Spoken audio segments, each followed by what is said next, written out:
Yes bana, pale Dodoma leo ikiwa ni Mei 7, bunge linaendelea kujadili bajeti ya michezo, ambapo wabunge wameweza kutoa maoni yao kulingana na namna ambavyo michezo inavyoendeshwa hapa nchini Tanzania, hususan katika ligi kuu ya Tanzania bara. Na baadhi ya wabunge ambao wametoa maoni yao ni akiwemo mbunge wa Geita Vijijini Joseph Msukuma, baada ya kusimama na kuweza kumtaka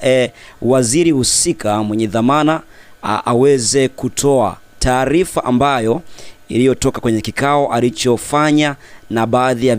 viongozi wa Simba na viongozi wa Yanga, huku akisema kwamba Simba na Yanga ni moja ya burudani ya Watanzania wengi. Sasa kama viongozi wanashindwa kutoa kile ambacho walichojadili wakati wanafanya vikao, ndiyo sababu kubwa inayosababisha vurugu zizidi kuongezeka sana, ambapo amemtaka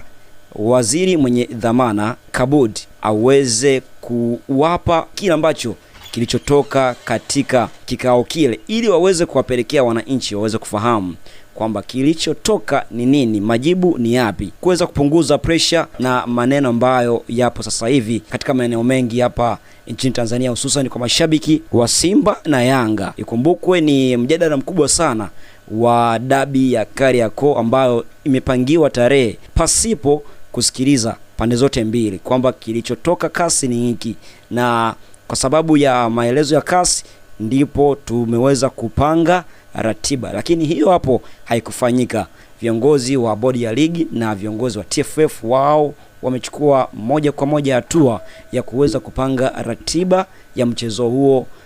wa Simba na Yanga pasipo kukaa na viongozi wa Simba na Yanga pia kuweza kujadili kwa namna gani ambavyo majibu yaliyotoka kasi yamesababisha kupangwa kwa tarehe hiyo. Hii ni Baigeza TV, usisahau kusubscribe, kulike, kushare na kucomment kwa taarifa zote ambazo tunazoziweka hapa kila siku. Lakini vile vile tunapatikana katika mitandao ya kijamii ikiwemo Instagram pale kama Baigeza TV, Twitter Baigeza TV, lakini pasipo kusahau mtandao wa Thread tunapatikana pia kama Baigeza TV. Nenda pale tukazungumze michezo.